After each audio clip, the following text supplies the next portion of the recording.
Mais qu'est-ce que c'est que cette odeur de brûlé? Eh bien, vois-tu, je viens de nous installer une cheminée.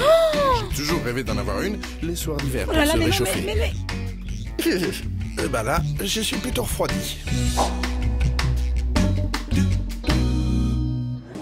Lorsqu'on rénove son habitat, on pense souvent confort, économie d'énergie, mais attention au risque incendie. Alors un incendie se développe dès lors qu'il y a une étincelle qui arrive sur un combustible en présence d'oxygène. Ça veut dire que s'il manque effectivement un des trois, il n'y a pas d'incendie. Lorsque l'on rénove, le risque d'incendie existe pendant les travaux et après les travaux. Dans la majorité des cas, les travaux de rénovation se passent bien.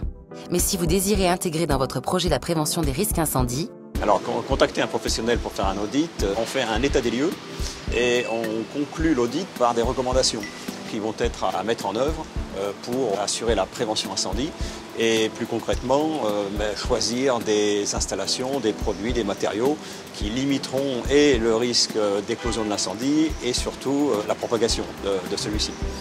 pendant l'élaboration et l'exécution de vos travaux, ayez donc bien en tête les risques majeurs de départ d'incendie.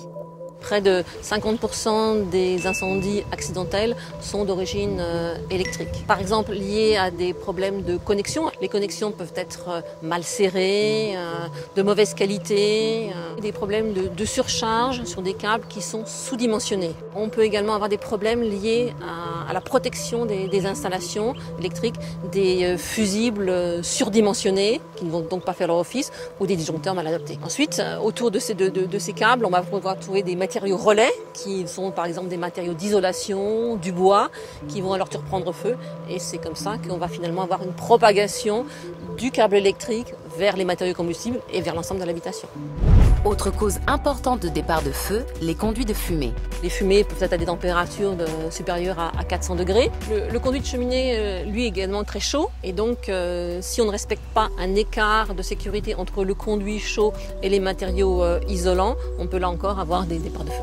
Enfin, pendant les travaux à proprement parler, lors des travaux de rénovation, on peut être amené à utiliser des solvants, des diluants pour les peintures. Et la plupart de ces produits sont inflammables à température ambiante, comme par exemple le wet spirit. Lors des travaux par point chaud, on émet des particules incandescentes qui peuvent mettre le feu à des matériaux combustibles qui se situent dans l'environnement immédiat. En ce qui concerne les travaux sur les installations électriques ou les installations liées au chauffage, il est recommandé de faire appel à un professionnel. Lorsqu'on rénove une installation électrique, il est indispensable de faire appel à un professionnel et de respecter les éléments de la réglementation qui protègent les circuits, qui évitent donc les courts-circuits et qui évitent l'ensemble des arcs électriques qui peuvent être effectivement l'étincelle qui génère à proximité d'un produit combustible en présence d'oxygène un incendie.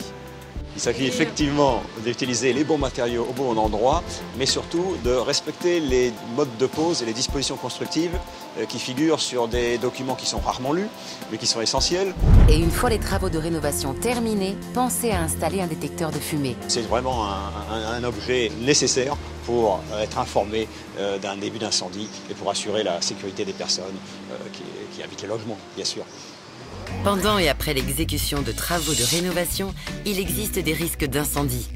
C'est pourquoi, avant tout travaux de rénovation, il est recommandé de faire réaliser un audit technique de votre habitat. Enfin, sachez que les risques incendies en termes de rénovation se situent principalement dans les installations électriques et les conduits de fumée.